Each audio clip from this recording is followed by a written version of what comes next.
Hello, everyone. Thank you for tuning in to Backstage at Strategic Coach. My name is Jemika Newman, and I am a sales support coordinator here. And I have the absolute pleasure of interviewing Dan Sullivan, the founder of Strategic Coach. He's been an entrepreneur for over 40 years now, and he's been successfully running Strategic Coach for 30 years, right? And today we're going to be talking about his new book, Who Do You Want to Be a Hero To? It's about creating value and clarity for yourself and others. Yeah. Correct? Yeah. So this is a favorite theme of mine, Jemika, and I was explaining. I was just talking. We were talking backstage before we went front stage, and I was just talking about. It kind of goes back to my childhood, and I grew up on a farm in Ohio, and I'm the fifth child in a farm family. But my parents were both fifth children too. So my dad was fifth of 9, and my mother was fifth of 7, and I'm fifth of 7. And I always say that when you're number 5, you know 4 things. You know you're not number 1. You know you're not number 2. You know you're not number 3, and you're not number 4. And what I got onto very early. And I think I got a lot of help from my parents because we had a similar childhood. Yes. That you have to pick spots where you can be really useful to other people, and you have to kind of volunteer for this. You have to kind of make it up. Yes. And in those days, if you grew up on a farm and you were a child, you had jobs to do. But I would go beyond the jobs, and I would look at where I could be helpful beyond just my chores. You know, we all had chores to do. So that really got me on it, and I have to tell you that the best parts of my life, the great parts of my life, and I'm 75 now, but the 2 great is where someone else has been a hero to me. Yes. And where I've been a hero to someone else. So I've got a lot of good experience. I've got, exciting experiences. I've got breakthroughs and everything. But the one constant over my entire life is where someone has really gone out of their way to be useful to me, and where I've done the same thing to someone else. Yes. And I find both of them equally enjoyable. Yes, it's a win-win. It's a win-win, yes. Okay, I just want to encourage everyone to comment down below if you have any questions. We'll try to get to all of the questions. And like this video if you are liking it, and share it if there's anyone beneficial that you think can use this video. Dan, in Strategic Coach, it's a very unique environment. I find it very positive and friendly and happy. How does that relate to heroism? I feel like, we use Colby, unique ability, things like that. How does it relate?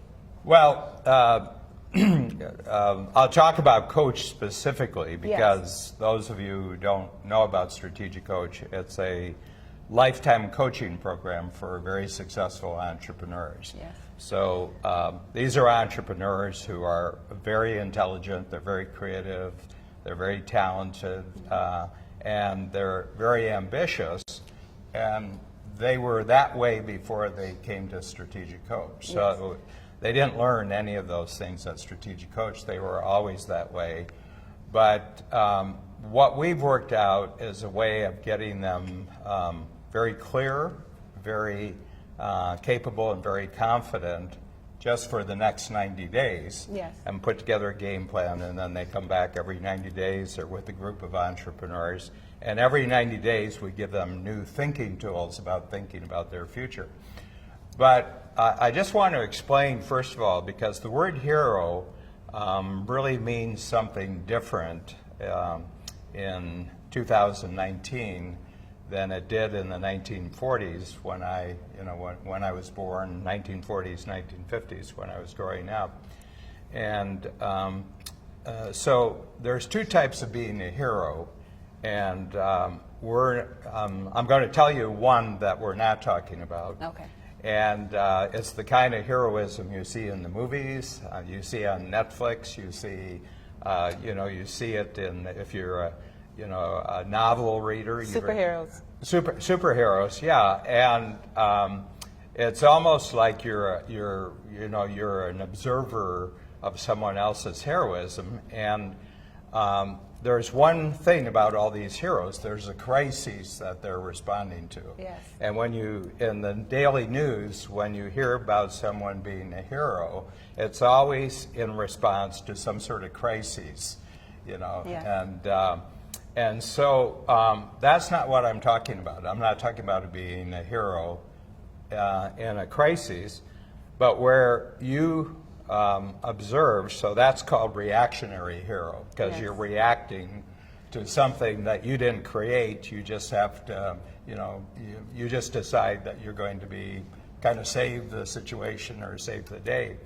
But in the heroism that we talk about in Strategic Coach, it's what you know is that people can become very confused about their future. Yeah. And I said we have really exceptional people, but they can get very, very confused about their future. And so they find themselves sort of stopped because when they look ahead, and we use 3 months, we use 90 days as the planning period, and all we ask them to do is to get clear about what they've achieved so far and really be proud of it. Yes. And then we say, well, what's really making progress right now? And then what do you see ahead that if you got started right now, you could make entirely new kinds of progress over the next 90 days? And then they write their plans and they talk with each other, and then we introduce new thinking tools. And the big issue here is that no one else does this for them. And so a lot of people, I've coached people who have been with me for 25 to 30 years, and they say, you're the one person that I can always depend upon every 90 days, no matter where I am with my entrepreneurial career. When we come to your workshops or we come to one of the other coaches' workshops, because we have 17 other coaches, you know, and we're across 8 time zones, I always feel better. I always feel clearer. I always feel more confident. I always feel more capable when I leave Strategic Coach. And he says, you know, you're a real hero in my life. I have to tell you about being a hero. Coach is a real hero in my life. And I said, job done. That's really what we wanted to be. Yes. So that's really, I want to explain this, that in modern world, like, we have big systems that we depend upon, like flying on airlines. I don't want anybody to have to be a hero when I'm flying on a plane. I do about 50 flights a year, and I do not want the pilot or anybody else to have to be a hero when I'm on that flight. I want everything to go according to plan. So I just want to make that distinction, because if you want to see reactionary heroes, do it in the movies, do it on Netflix. You know, I want that in the world of fiction. I don't really want crises in my life. Yes, that's not what you're talking about. We actually have a question from the audience. Paul would like to know, how do I identify who I should be a hero to as a business owner? Great question, Paul. And I just had an entire half day 2 days ago where we dealt with this issue.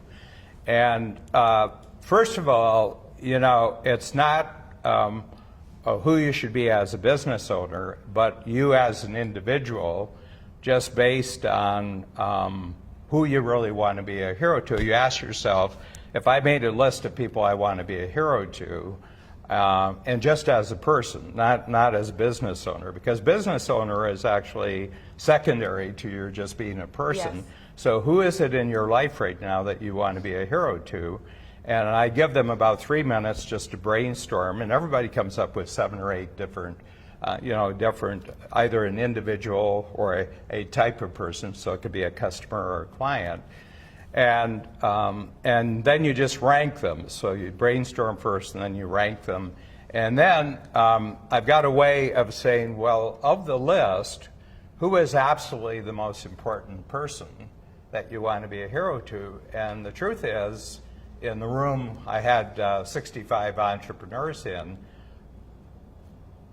none of them had anything related to business as the main person they wanted to be a hero to. Usually family? It was their life partner, Yeah. it was their life partner, it was their children, and everything else. And then a lot of them said, who I really want to be a hero to is my team in my company. And gradually. So all 7 of mine, and I've had my list for for quite a long time, it's all strategic coach related. You're one of my heroes for doing what you're doing today, because I want to tell everybody here, Jemika being here today was strictly voluntary. Yes. It was strictly voluntary, and we have scheduled Facebook Live on the calendar, and you have to put your name in and say, well, I want to be the person that's talking with Dan on camera. So I just want you to know that you're a hero. And then you told me what you wanted to achieve today. You sent one of our thinking tools called the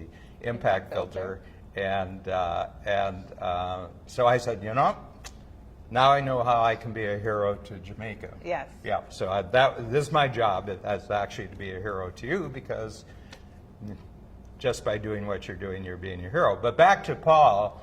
So really, you have to take your whole life into account. You can't just zero in on your business here, because most entrepreneurs, the reason why they really want to be successful in their business is for the most important individuals who are in their life who actually aren't in the business. Yes. Yeah, so that, I would say that that's the most important thing. And then you have to tell the truth.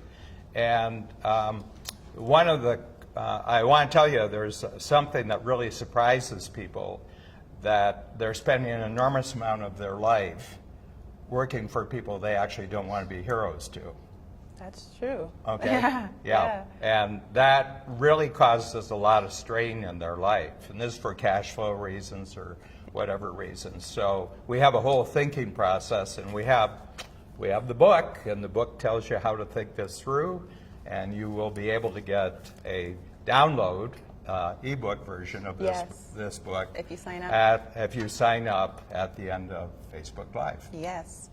So Dan, I know you put out Who Not How, that book recently, and how does that relate to heroism? So I assume the who would be a hero. Yes. For you. So yeah, is it the same? The central concept in Strategic Coach, and this is our 30th year, as you mentioned in the introduction. So for 30 years, we've been coaching entrepreneurs in groups. Yes. And it's grown, the company has grown along with our clients. So our clients grow and we grow along with it. But I came to, it was actually a great friend of mine, and a member of the Strategic Coach program called Dean Jackson. And Dean and I have a podcast series called Joy of Procrastination. And he was, we simply said, why do we procrastinate? Yeah. Like when we have a goal, we're excited about the goal, but when it comes to actually achieving the goal, we procrastinate on it. And Dean came up with this great line. He says, well, it's a great goal, and we want the goal achieved. We just don't want to be the who has to do the how. Yes. And so when you find yourself procrastinating, you say, well, who's the person who can actually achieve this for me? And what you're doing is you're actually giving an individual to be a hero. They can be a hero because you can't do the how, okay? So I have nothing to do with setting up Facebook Live, because I'm not really good at setting up Facebook Lives.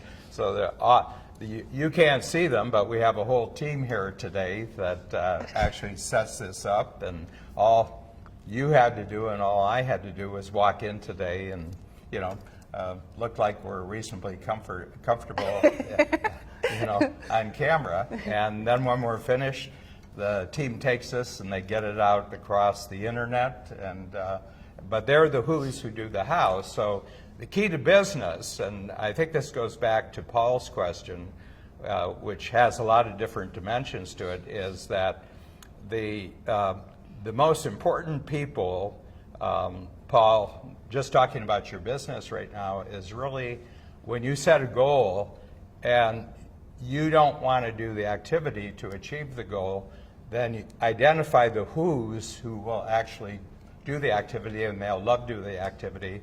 And those are the people who are your heroes. Yes. And that's who you need to be a hero to. Yes.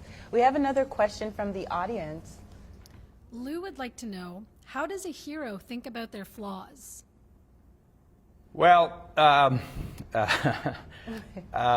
so it's really So the question, the question is, how do heroes think about their flaws? And I'm going to give you a real quick answer, and then I'm going to give you a little longer answer. So the answer is, stop thinking about yourself. Yes. That's how you handle your flaws. It isn't about you, it's how you can be useful to other people. So if you're always becoming more and more useful and you're becoming more of a hero to other people, who cares about your flaws? Yeah. Who cares about your flaws? I mean, nobody else cares about your flaws if you're just increasingly valuable in their life. And so if nobody else is concerned with your flaws, well, then don't you be attention. But what I notice is that there's kind of a tendency these days to allow your preoccupation with your flaws from actually being useful to anyone else, because you say, oh, I'm not good and I can't do this and everything. But yeah, but nobody cares. Nobody cares. Thinking about the positive. Nobody cares how you look at yourself. And my feeling is that the less you are concerned with yourself and the more you just take the things that you can really do well and you help other people to get on with their lives, then you don't have to think about your flaws. Yeah.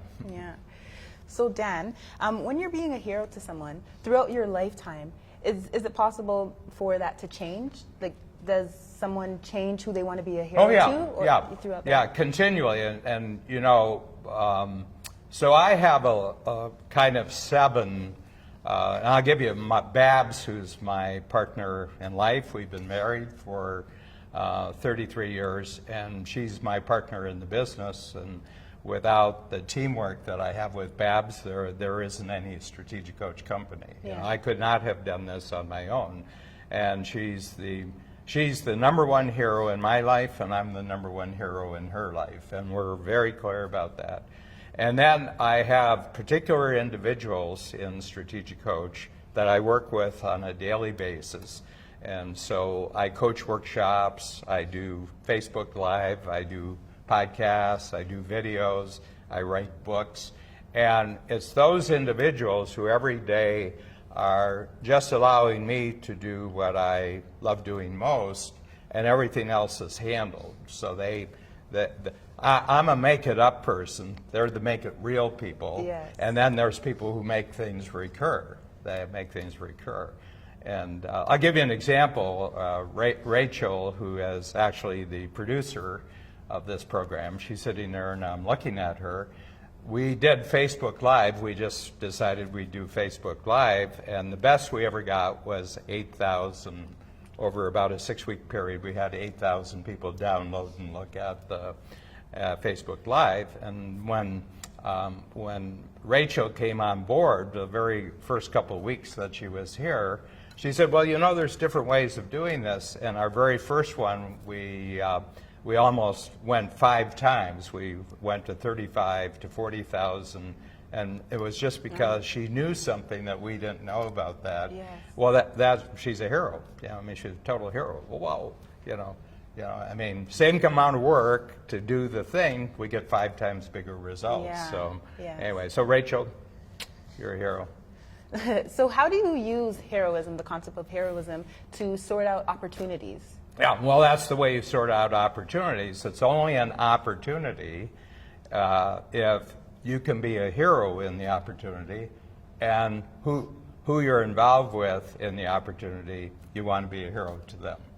Okay, so the world changes, and we know the amount of change that has gone on, for us who were, in the business world before microtechnology came along, with the microchip and the personal computer, and then software, and then the internet, and then cell phones and apps and everything else. I was in the world where none of that existed, and that's where I started my business.